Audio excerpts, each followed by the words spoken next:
പ്രാർത്ഥനയുടെ ശക്തിയെക്കുറിച്ചാണ് ഞാനിന്നിവിടെ പറയാൻ ആഗ്രഹിക്കുന്നത്. അതായത് നിങ്ങളുടെ പ്രാർത്ഥനകൾക്ക് ഉറപ്പായും ഉത്തരം ലഭിക്കും. നമ്മുടെ ഉപബോധ മനസ്സിനെ റീപ്രോഗ്രാം ചെയ്യുകയാണ് പ്രാർത്ഥനയുടെ ശാസ്ത്രം. നമ്മുടെ ഉയർന്ന സ്വയവുമായി, അതായത് നമ്മളുമായി ബന്ധിപ്പിക്കുകയാണ് പ്രാർത്ഥനയുടെ കല. നിശ്ചയമായും പ്രാർത്ഥനയ്ക്ക് ഒരുപാട് ശക്തിയുണ്ട്. പ്രാർത്ഥനകൾ ഫലിക്കുന്നില്ല എങ്കിൽ അത് നമ്മളുടെ ചിന്തകളുടെയും നമ്മളുടെ വായിൽ നിന്ന് വരുന്ന ഓരോ വേർഡ്സിൻ്റെയും നെഗറ്റീവ് വേർഷനാണ്. നമ്മളെല്ലാവരും തന്നെ നാം വിശ്വസിക്കുന്ന ദൈവത്തോട്, പ്രപഞ്ച സ്രഷ്ടാവിനോട് ആത്മാർത്ഥമായും സ്നേഹത്തോടെയും പ്രാർത്ഥിക്കാറുണ്ട്. കുറച്ചു സമയം ഇഷ്ടപ്പെട്ട ദൈവത്തെ കണ്ണടച്ച് മനസ്സിൽ ധ്യാനിച്ചാൽ എന്തെന്നില്ലാത്തൊരു ആത്മവിശ്വാസവും ഒരു പോസിറ്റീവ് ഊർജ്ജവും നമ്മിൽ വന്ന് നിറയാറുണ്ട്. നമ്മളിൽ ഭൂരിഭാഗം പേരും പ്രാർത്ഥന നമ്മുടെ ജീവിതത്തിൻ്റെ ഭാഗമാക്കി മാറ്റിയവരാണ്. വ്യത്യസ്ത മതങ്ങളിൽപ്പെട്ടവരാകട്ടെ, വ്യത്യസ്ത ജാതിയിൽപ്പെട്ടവരാകട്ടെ, വ്യത്യസ്ത പ്രത്യയശാസ്ത്രങ്ങൾ ഉൾക്കൊണ്ടവരാകട്ടെ, നല്ലൊരു ശതമാനം വ്യക്തികളെ സംബന്ധിച്ചിടത്തോളം അവരുടെ ജീവിതത്തിൻ്റെ ആഗ്രഹ പൂർത്തീകരണത്തിനായി പ്രതിസന്ധി ഘട്ടങ്ങളിൽ നിന്നുള്ള പരിഹാര മാർഗമായി പ്രാർത്ഥനകളും വഴിപാടുകളും നടത്തുന്നു. നിങ്ങളുടെ പ്രാർത്ഥന എന്തുമായിക്കൊള്ളട്ടെ, അതിന് ഉത്തരം ലഭിക്കും എന്ന് തന്നെയാണ് എല്ലാ മതഗ്രന്ഥങ്ങളും പഠിപ്പിക്കുന്നത്.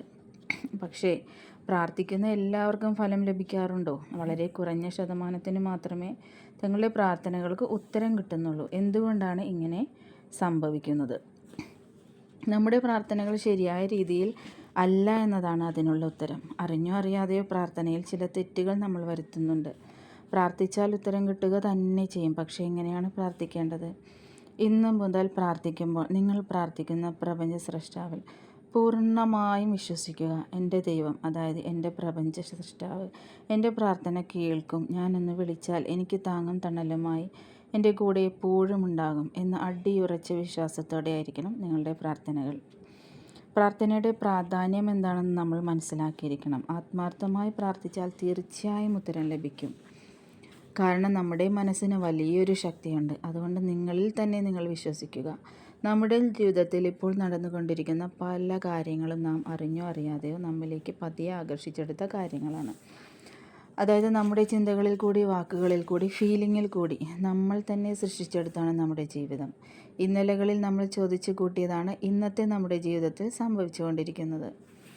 ഇന്നു മുതൽ നിങ്ങളുടെ പ്രാർത്ഥനാ രീതിയിൽ ചില മാറ്റങ്ങൾ വരുത്താം. എന്ത് കാര്യം പ്രാർത്ഥിക്കുമ്പോഴും ഒരു കാര്യം പ്രത്യേകം ശ്രദ്ധിക്കുക. നിങ്ങൾക്ക് ഇപ്പോഴുള്ള കാര്യങ്ങൾക്ക് നന്ദി ഉണ്ടായിരിക്കുക. ഉദാഹരണത്തിന്, സമ്പത്ത് വർദ്ധിക്കാനാണ് പ്രാർത്ഥിക്കുന്നതെങ്കിൽ ഇപ്പോൾ നിങ്ങൾക്ക് ലഭിച്ചുകൊണ്ടിരിക്കുന്ന വരുമാനം അത് എത്ര ചെറുതായി കൊള്ളട്ടെ, അതിന് നന്ദിയും കൃതജ്ഞത മനോഭാവം ഉണ്ടായിരിക്കണം.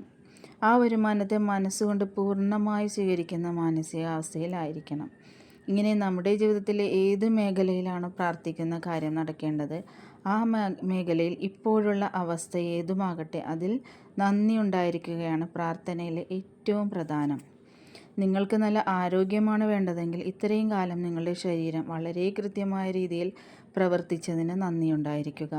നിങ്ങളുടെ ആരോഗ്യമുള്ള അവയവങ്ങൾക്ക് നന്ദി പറയുക. നിങ്ങളുടെ ഇപ്പോഴത്തെ ആരോഗ്യ പ്രശ്നം യഥാസമയം അറിയാൻ കഴിഞ്ഞതിൽ നന്ദി ഉണ്ടാവുക. ഇങ്ങനെ ജീവിതത്തിലുള്ള പോസിറ്റീവായ എല്ലാ കാര്യങ്ങൾക്കും നന്ദി ഉണ്ടാവുക. ഈ മെത്തേഡാണ് കഴിഞ്ഞ ദിവസം ഗ്രാറ്റിറ്റ്യൂഡ് ജേണലിൽ ആയി നാം എഴുതിയത്.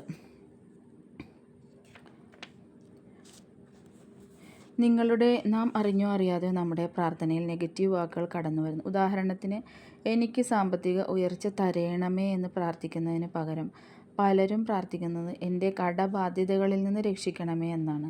എനിക്ക് നല്ല ആരോഗ്യം തരണമേ എന്നതിന് പകരം എന്നെ എല്ലാവിധ അസുഖങ്ങളിൽ നിന്നും മാറാവ്യാധികളിൽ നിന്നും കാത്തുരക്ഷിക്കണേ എന്നാണ്.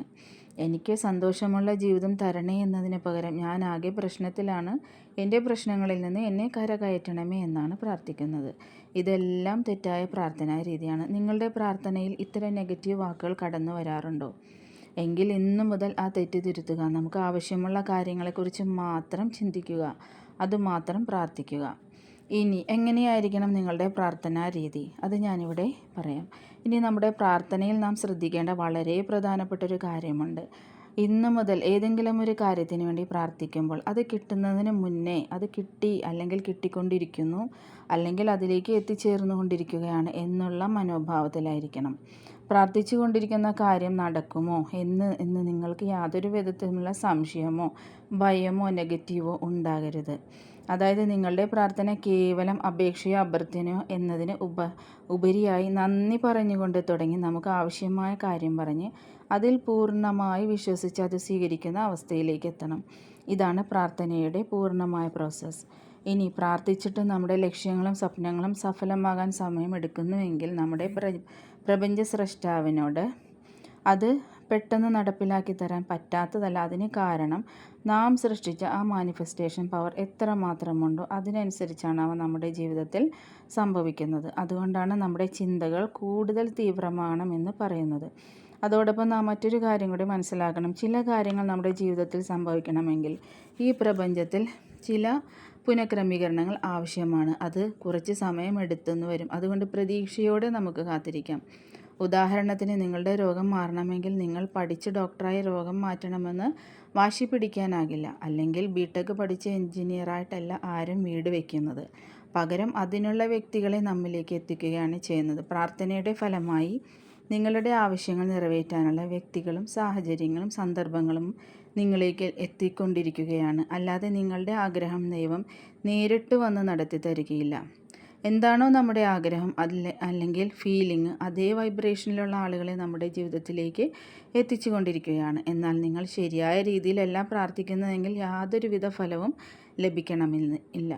ചിലപ്പോൾ വിപരീതമായും സംഭവിച്ചുമെന്നിരിക്കാം. അതുകൊണ്ട് ഇന്നു മുതൽ പ്രാർത്ഥിക്കുമ്പോൾ ഇക്കാര്യങ്ങളെല്ലാം ഉറപ്പുവരുത്തുക.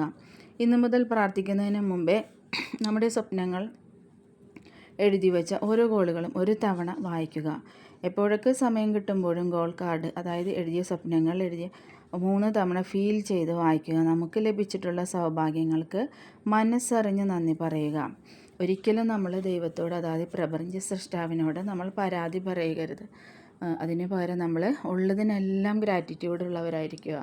തീർച്ചയായും നമ്മുടെ വിശ്വാസം അടിയുറച്ചതാണ്. അതായത് ദൈവത്തിൽ, അതായത് പ്രപഞ്ച സൃഷ്ടാവിൽ നമ്മുടെ വിശ്വാസം അടിയുറച്ചതാണെങ്കിൽ, ഉള്ളതിനെല്ലാം നന്ദിയുള്ളവരാണെങ്കിൽ ഒരു സംശയവും വേണ്ട, നമ്മുടെ പ്രാർത്ഥന എത്രയും പെട്ടെന്ന് നടന്നിരിക്കും. നമ്മൾ വിചാരിക്കാത്ത രീതിയിൽ, നമ്മൾ വിചാരിക്കാത്ത ആളുകൾ, നമ്മൾ വിചാരിക്കാത്ത അവസരങ്ങൾ അത്ഭുതകരമായി നമ്മളിലേക്ക് വന്നുകൊണ്ടേയിരിക്കും. നമ്മൾ പോലും അത്ഭുതപ്പെട്ടു പോകും.